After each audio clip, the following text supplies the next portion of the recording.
Hey YouTube, it's Andy with Always Adventure. Just wanted to give you a bike update and let you know what I've done. And I also want to pose a question for you today, but we'll get to that.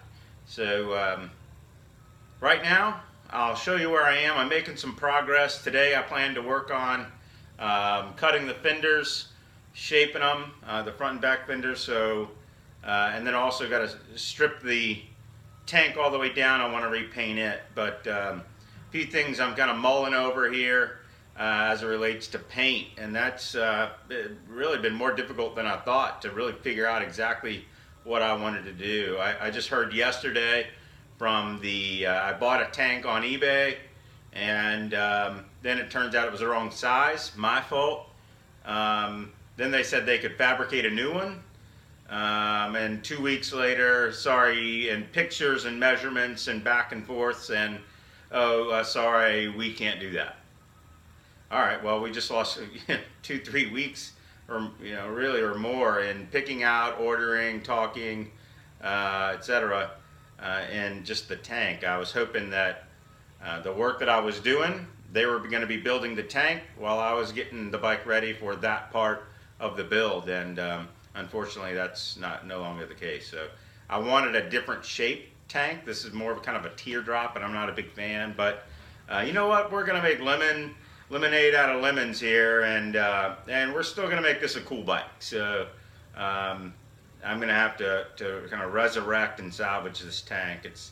And there's bladders and sealants and so forth you can put in there to do that.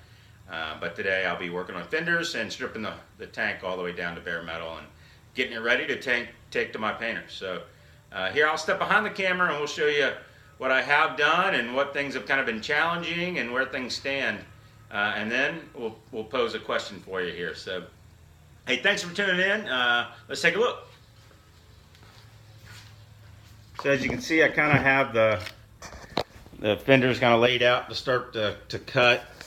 Never mind the coffee, right? But I'm not gonna, right out of the gate, not gonna take too much off. You can never put it back on, really. So I'll take some off and see what I think, and if I need to take more, I'll do that. You can see where I have it taped off here.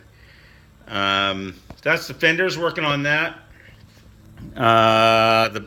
The wheels and tires, you can see that I've painted the wheels. I've got them on. I've mounted the new tires. I think that y'all saw that last time. But I think they look pretty good. I'm happy with it. And I was, honestly, happy I got it all put together. Because like I've said in previous videos, I've really never done this before. So I did order these R5 rear shocks. I know, Öhlins are the thing, but they're super expensive. And let's just get this thing done, have it looking good, and have it work. This is not going to be a show bike, and I'm not a pro builder or anything like that. So I got them on there. I was worried about this part. The sleeves, there was like a gap in the bolt, between the bolt and this connection point, and it was just literally, I called a buddy of mine. I was going to fabricate a new sleeve. It turns out they work great. It came with another sleeve, and there was just a thicker sleeve. So it turns out the space in here went away. It all worked, and so these worked out perfectly. So I'm happy with them. I think that they look pretty good, and I love that back end. That's just kind of a mean looking. That's the style I was going for. You can see I haven't cut the frame for this rear seat hoop yet. I still have to do that. You can tell I've got a lot of work to do, but if you've seen where I'm starting from, I think we can all agree there's a lot of progress being made. I've spent I don't know how many hours painting this engine, a lot to say the least. So and I like it. I think it turned out pretty good. I have stripped it, painted it. Obviously I did all the proper steps. So you know, to strip it, paint it, seal it, all that stuff. For my first time, I finally came out all right. So then the seat came in. That's kind of the big one. Pretty cool. There's a guy on eBay. His name's Day Trader. I think it's like Day Trader 7, and you know, I think they know what they're doing. That worked out perfectly. I mean, it's on there, and it's shaped right. It's nice and flat up top. I love it. So I think it's pretty cool. It's good looking, nice dark brown. That diamond stitch with that's just pretty sharp. So, and then it fits the grips, right? So it kind of matches. That's what I was going for. So making some progress here. You can see the engine, painted that all up, looks pretty good. Painted the whole frame, masked it all off. Got the front tire and wheel. Painted the front brake caliper. Front brake calipers. You know, for a garage job, I think that I'm pretty happy with the way things are going, but you can see the progress there. You know, one of the things I'm also considering is, you like my rig?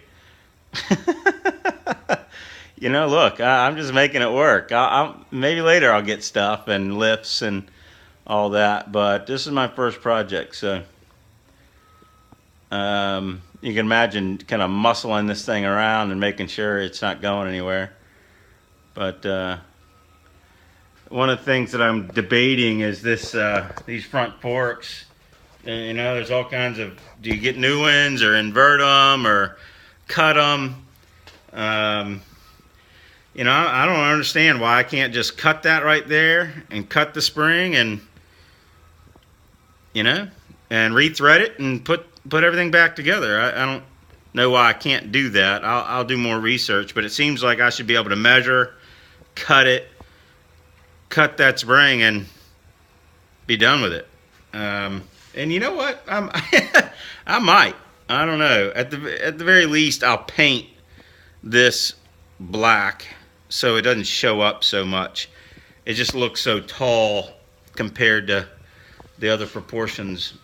So, and I've got some more decision making to do on these handlebars. Once I get it on the ground, I better be able to tell if they are too high up. I may need to do bar clamps and just clamp them here and here, and maybe that'll lower those bars a bit.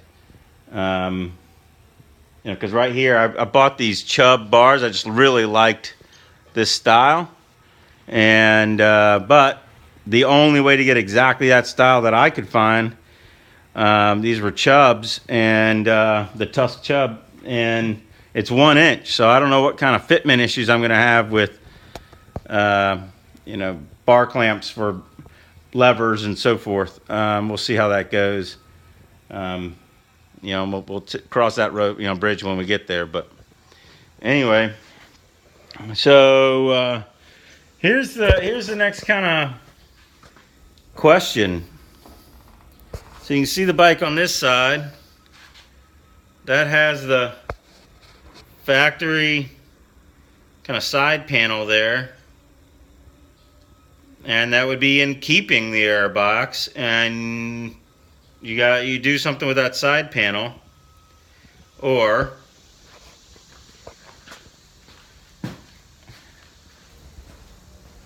pods and go full cafe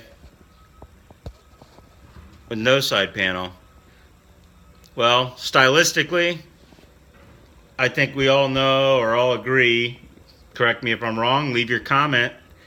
Pods are great. They look great.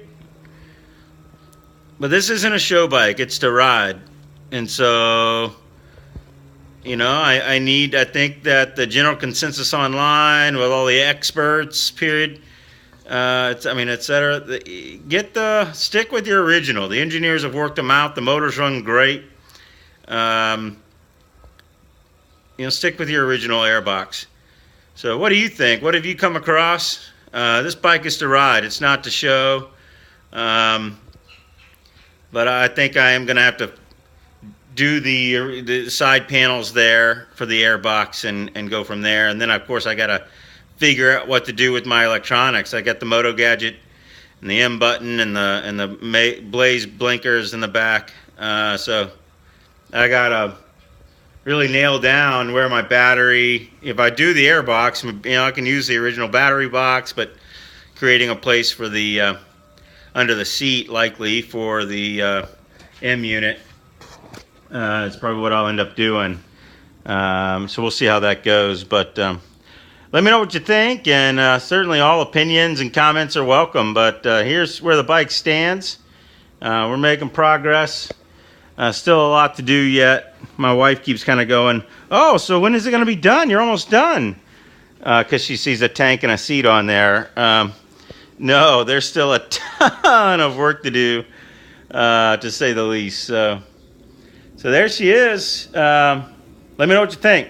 Hey, thanks for tuning in. Like, subscribe, and share. And look, we're just getting it done over here. We're not professionals. But I am making sure I do everything I can to be as detail oriented, and I am constantly walking in and out of the door.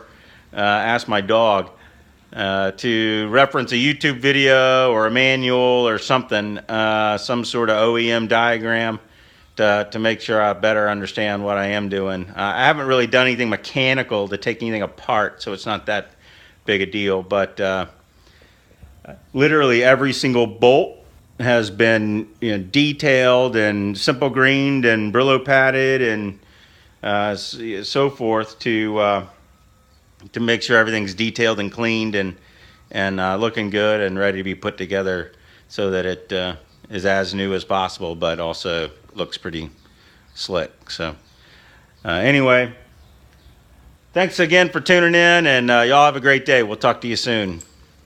See ya.